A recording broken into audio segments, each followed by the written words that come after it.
So you've inherited a farm, now what? That's the name of a free extension workshop taking place at locations across the state. One of the challenges, many of those inheriting land are themselves near retirement age. Workshops happening from Imperial to O'Neill and beyond. We've got a complete list on our website. Here's more now from Alan. You've got some workshops that are a good place to start that process. Yeah, we're doing 13 or 14 workshops across the state this fall into the end of December to give people information about what to do with that farm ground now if it's passed on from our parents' generation to us. And so the family's going to have to discuss what they want to do with this asset that they have. And in many cases, family members are relatively older, meaning that we're in their mid-40s, 50s, and 60s, and we have the farmland now in our possession for the very first time. What I'm trying to encourage people to do is a couple things. You got to think about, you should already start thinking about what you want to do with it, what's going to happen after you're gone. Start that planning process. But more importantly is you get the family together to have these discussions about what's going to happen to your farm. Probably the first discussion you have is, when we get done with this, are we still going to have a family or not? Because in many cases we have families split over farm ground and the value and who owns it and who's going to own it and all those kinds of things, and that shouldn't be what happens, I would think. I mean, that's up for each family to decide, not me. And we look at a lot of the folks who are inheriting that ground, they're older themselves. They're kind of nearing retirement age, and that's something we would not have seen, I would guess, in previous generations. No. It's a brand new issue that's coming up for this generation. I'm getting a lot of boomers that have parents in their 85, 90, 92, just finally, not finally, but passing away.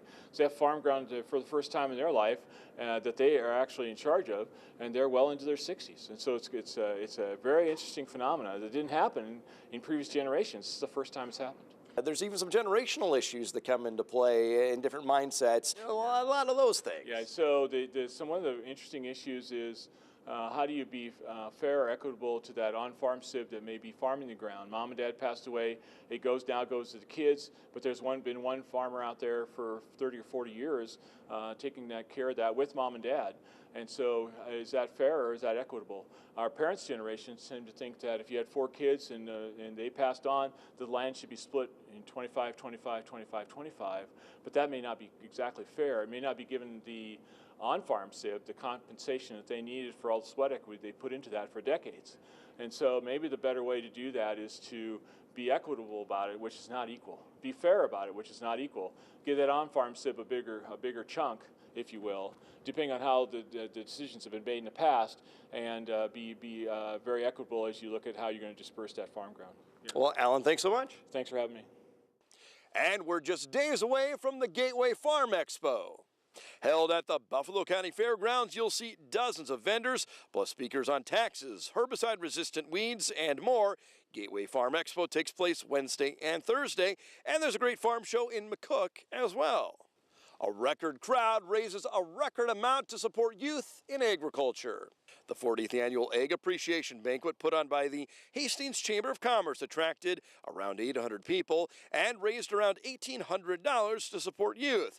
That includes money to send 4-H kids to camp, and it funds scholarships for those going off to college to study agriculture. FFA members say they appreciate the support.